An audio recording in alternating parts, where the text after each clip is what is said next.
നമസ്കാരം, ഞാൻ വീണ്ടും എത്തിയിരിക്കുന്ന ഡെൽമ ആയുർവേദിക് റീഹാബിലിറ്റേഷൻ സെൻറ്ററിലേക്കാണ്.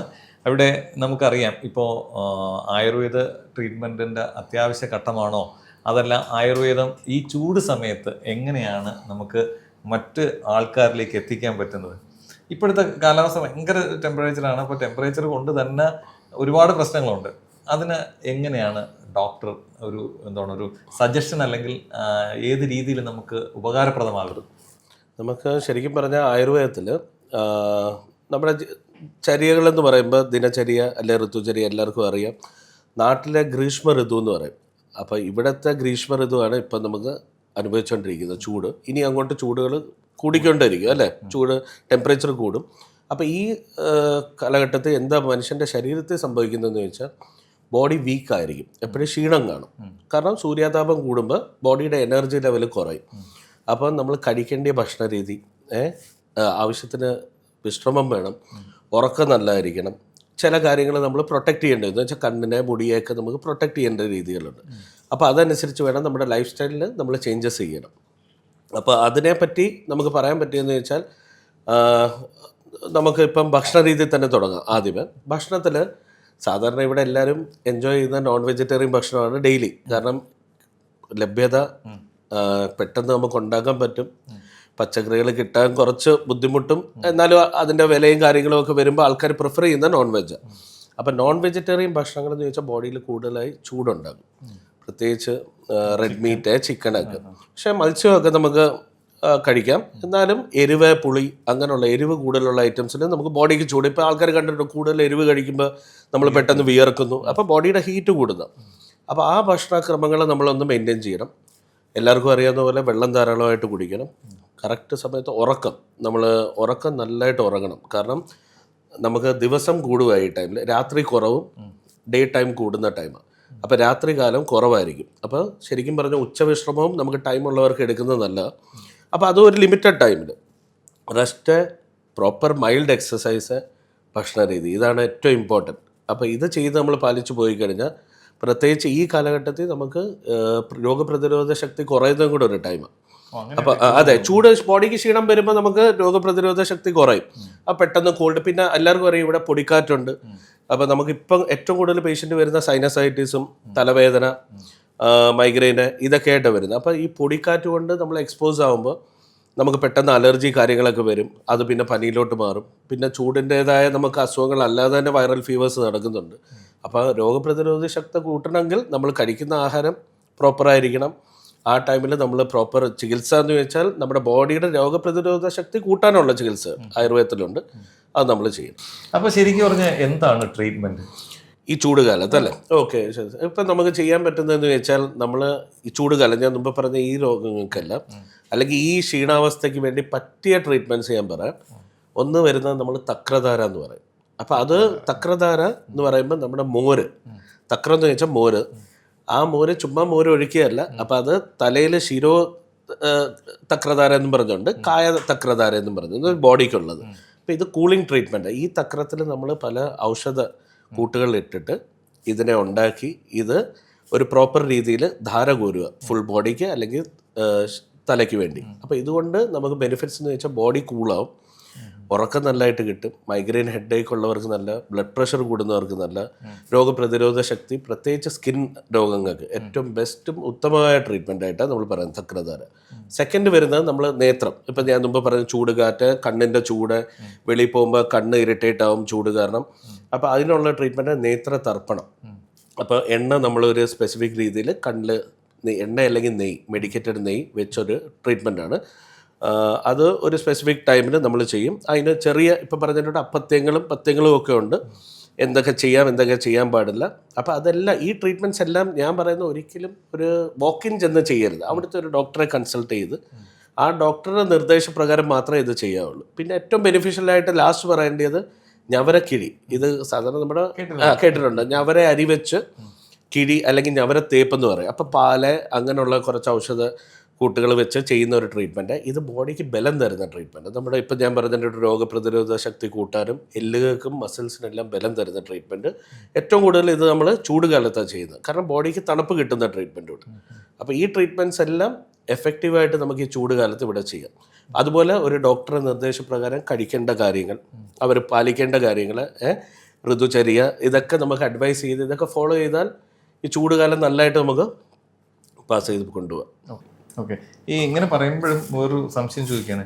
ഈ പഥ്യം എന്ന് പറയുന്നുണ്ടല്ലോ, നമ്മൾ ഇന്നത് ചെയ്യണം, അത് അങ്ങനെയൊക്കെ പറയും. എന്താണ് യഥാർത്ഥത്തിൽ ഈ പഥ്യം? ശരിക്കും ഞാൻ പറഞ്ഞ ഒരു കാര്യം എന്ന് വെച്ചാൽ, ആൾക്കാർ പലരും ഇതാ ചോദിക്കുന്നത്, ഡോക്ടറെ മരുന്ന് കഴിക്കുമ്പോൾ പഥ്യം പാലിക്കണ്ടേ?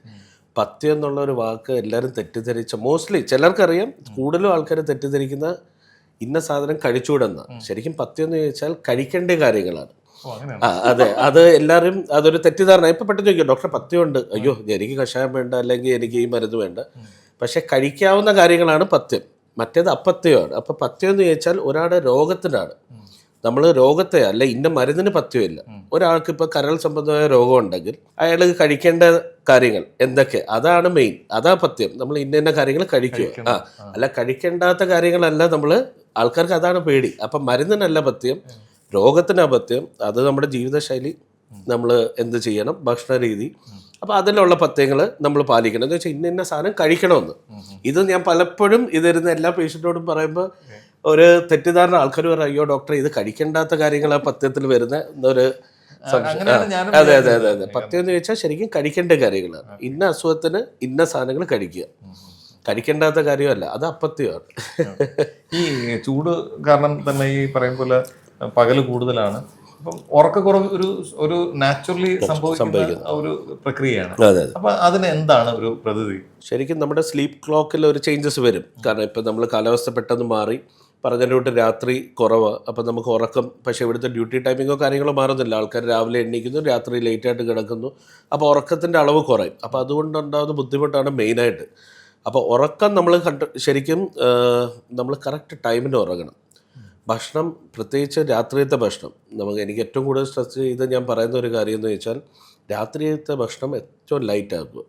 അതും കിടക്കുന്നതിന് ഒരു 2 മണിക്കൂർ മുമ്പെങ്കിലും നിങ്ങൾ കഴിച്ചിരിക്കണം. അപ്പോൾ നിങ്ങൾക്ക് സുഖമായിട്ട് ഉറങ്ങാൻ പറ്റും. ഇവിടെ ആൾക്കാർ കൂടുതലും നമ്മൾ രാത്രി ലേറ്റ് ഹെവി ഭക്ഷണം കഴിക്കും, എന്നിട്ട് കിടക്കാൻ പോകും. അപ്പോൾ നിങ്ങൾക്ക് ഉറക്കം ശരിയാകത്തില്ല. രാവിലെ നിങ്ങൾക്ക് ഓഫീസിൽ പോകേണ്ടിയായിരിക്കും, ആ ദിവസം മൊത്തം നിങ്ങൾക്ക് ക്ഷീണം കൂടും. അപ്പോൾ ഏറ്റവും നല്ലതെന്ന് വെച്ചാൽ രാത്രി ഏറ്റവും ലൈറ്റായിട്ടുള്ള ആഹാരം കഴിച്ചിട്ട് 2 മണിക്കൂർ മുമ്പെങ്കിലും കഴിച്ചിട്ട് നല്ല ഉറക്കം. എന്ന് വെച്ചാൽ ആ ഉറക്കത്തിനും നമ്മൾ ആയുർവേദത്തിൽ പലതരത്തിൽ, എന്ന് വെച്ചാൽ എങ്ങനെ നമ്മൾ ഉറക്കത്തിന് നമ്മുടെ മൈൻഡിനെ സെറ്റ് ചെയ്യണം. മെയിൻ കാര്യങ്ങൾ എല്ലാവർക്കും അറിയാം, മൊബൈല്, TV. അപ്പോൾ ഈ സംഭവങ്ങളൊക്കെ ഉറക്കത്തിന് ഒരു 2 മണിക്കൂർ മുമ്പെങ്കിലും അവോയ്ഡ്.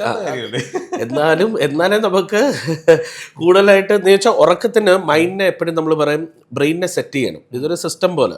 വെളിച്ചം വരുമ്പോൾ ബ്രെയിൻ ആക്റ്റീവ് ആവും, ഇരുട്ടാകുമ്പോൾ ബ്രെയിനിന് അറിയാം ഉറങ്ങാൻ ടൈം. ഇപ്പം നമ്മൾ നല്ല ലൈറ്റ് ഇട്ട റൂമിൽ ഒരാൾക്ക് പെട്ടെന്ന് ഉറക്കം വരത്തില്ല, അത് നമ്മൾ ശ്രദ്ധിച്ചാൽ അറിയാം. എന്നാൽ ഇരുട്ടായി നല്ല തണുപ്പുള്ള മുറിയാണെങ്കിൽ നമ്മൾ സുഖമായിട്ട് പെട്ടെന്ന് ഉറങ്ങും.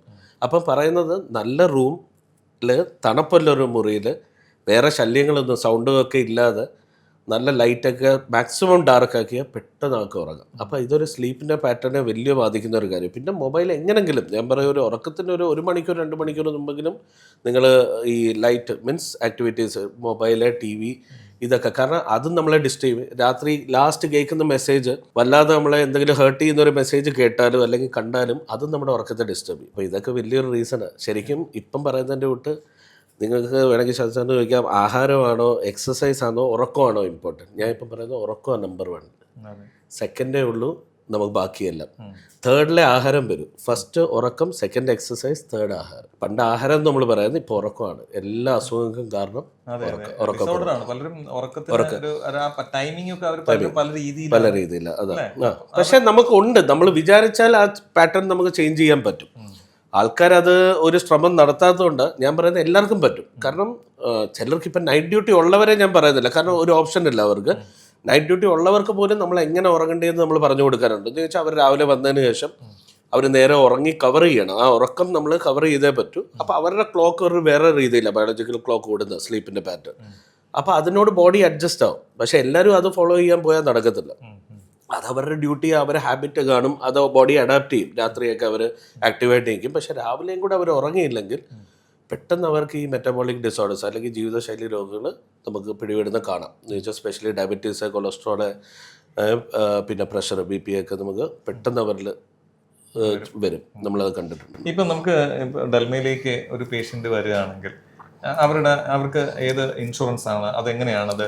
ഇൻഷുറൻസിൻ്റെ കാര്യങ്ങൾ ഇപ്പം നമുക്ക് യു എയിൽ ഏറ്റവും വലിയൊരു ബെനിഫിറ്റ് നമുക്ക് എല്ലാവർക്കും ഉള്ളത് എനിക്കൊന്ന് ഒരു 80% ആൾക്കാർക്കും ആയുർവേദ കവറേജ് അല്ലെങ്കിൽ ഓൾട്ടർനേറ്റീവ് ട്രീറ്റ്മെൻറ്റ്സ് എന്ന് പറയുന്ന ഒരു കവറേജ് ഉണ്ട്. അപ്പോൾ അത് വലിയൊരു ലിമിറ്റിൽ കവേർഡ് അല്ലെങ്കിലും ഒരു ആവശ്യത്തിനുള്ള ഒരു ഇൻഷുറൻസ് കമ്പനി കൊടുക്കുന്നുണ്ട്. ഒരാൾക്ക് ഒരു വർഷം ഇത്ര എമൗണ്ട് ഓൾട്ടർനേറ്റീവ് യൂസ് ചെയ്യാം. അപ്പോൾ ഓൾട്ടർനേറ്റീവിൽ നമുക്ക് ആയുർവേദം, ഹോമിയോപ്പതി, ഓസ്റ്റിയോപ്പതി, യുനാനി എല്ലാം അതിൽ കവേർഡ് ആയിരിക്കും. എല്ലാം കൂടെ ക്ലബ്ഡ് ഒരു ലിമിറ്റ് ആയിരിക്കും. ചിലർക്ക് ആയുർവേദം സെപ്പറേറ്റും കാണും. അപ്പോൾ അത് നമ്മളെപ്പോഴും ഒരു ഇൻഷുറൻസിൻ്റെ ടേബിൾ ഓഫ് ബെനിഫിറ്റ്സിൽ നോക്കിക്കഴിഞ്ഞാൽ അത് നമുക്കറിയാം. അതുണ്ടെങ്കിൽ നമുക്കത് റീഎംബേഴ്സ്മെൻറ്റ് ഫെസിലിറ്റി എന്ന് വെച്ചാൽ പേഷ്യൻ്റ് പേ ചെയ്ത് കഴിയുമ്പോൾ ഇൻഷുറൻസ് അവർക്ക് സബ്മിറ്റ് ചെയ്യുക ആ ബില്ലിൻ്റെ കൂടെ. അപ്പോൾ അത് പേഷ്യൻ്റെ അക്കൗണ്ടിൽ അവർ ക്രെഡിറ്റ് ചെയ്ത് കൊടുക്കും. അപ്പോൾ അതൊരു വലിയ ഹൈലൈറ്റ്. ഇപ്പോൾ ഇന്ത്യയിലും അത് തുടങ്ങിയിട്ടുണ്ട്. നാട്ടിലും നമ്മുടെ മോസ്റ്റ്ലി എല്ലാ ഇൻഷുറൻസും ഇപ്പോൾ നാട്ടിലും കവറേജ് ചെയ്യുന്നുണ്ട്. ശരിക്കും വീണ്ടും ഞാൻ നേരത്തെ ചോദിച്ചൊരു സംശയമാണ്, ഈ ആയുർവേദം എന്ന് പറയുമ്പോൾ നമുക്ക് പരസ്യത്തിൽ കാണുമല്ലോ 39, 49, 69, അങ്ങനെയാണോ ഇപ്പോഴത്തെ ട്രീറ്റ്മെന്റ്? എങ്ങനെയാണത്? അത് ഒരു മാർക്കറ്റിംഗ് സ്ട്രാറ്റജി എന്ന് എനിക്ക് പറയാനുള്ളൂ. അതിൽ ഞാനൊന്നും വേറെ ഒന്നും പറയുന്നില്ല. അത് അവർ ഓരോ തരം മാർക്കറ്റിംഗ് സ്ട്രാറ്റജി. അപ്പോൾ ചിലവർക്ക് അത് ആൾക്കാരെ പേഷ്യൻസിനെ അട്രാക്ട് ചെയ്യാനുള്ളൊരു ഓഫർ ആയിരിക്കാം. പക്ഷേ കുഴപ്പമില്ല. ആൾക്കാർ എപ്പോഴും തിരഞ്ഞെടുക്കുന്ന സെൻറ്ററുകൾ ഏതായാലും അവിടെ ഒരു നല്ലൊരു ആയുർവേദ ഡോക്ടർ ഉണ്ടാവണമെന്നേ ഞാൻ പറയത്തുള്ളൂ. അവരെ കൺസൾട്ട് ചെയ്തിട്ട് നിങ്ങൾക്ക് ട്രീറ്റ്മെൻറ്റ് ചെയ്യാം. അത് ഇപ്പം കോമ്പറ്റീഷൻ കൂടുമ്പോൾ അത് ആ റേഞ്ചിലോട്ടൊക്കെ വരും. പക്ഷേ ഒരിക്കലും അത് കോസ്റ്റ് എഫക്റ്റീവ് അല്ല. ഒരു സെൻറ്ററിനും അത് ലാഭമില്ല. ശരിക്കും പറഞ്ഞാൽ ഇപ്പോൾ ഈ കൊടുക്കുന്നവർക്കും അതിൽ ലാഭമൊന്നും എനിക്ക് തോന്നുന്നില്ല അത് കിട്ടും. അവർക്ക് ജസ്റ്റ് പേഷ്യൻസിൻ്റെ ഒരു ഫ്ലോ കയറ്റാൻ വേണ്ടി എല്ലാവരും ചെയ്യുന്ന. അതുകൊണ്ട് ഞാൻ പറഞ്ഞില്ലേ, നമ്മൾ അങ്ങനെ ഡെൽമയിൽ അങ്ങനെ ചെയ്യാറില്ല. ചിലർ ചെയ്യുന്നതിൽ ഞാൻ ഒന്നും പറയുന്നില്ല. അത് അവരുടെ ഒരു ബിസിനസ് ടെക്നിക്ക് എന്ന് നമുക്ക് പറയാൻ പറ്റും. ഒരുപാട് സന്തോഷം ഈ തിരക്കിനിടയിലും ഇത്രയും സമയം നമുക്ക് വേണ്ടി ചെലവഴിച്ച്. നമ്മൾ ഈ ഒരു ടോക്ക് നിർത്തുന്നില്ല, വീണ്ടും നമുക്ക് കണ്ടിന്യൂ ചെയ്യണം. ഒരുപാട് സംശയങ്ങൾ പൂർണ്ണമായും ആൾക്കാർക്ക് മാറിക്കിട്ടണം. അപ്പോൾ അതിന് അങ്ങയുടെ സേവനം എപ്പോഴും നമുക്ക് വേണം. Thank you very much. Thank you.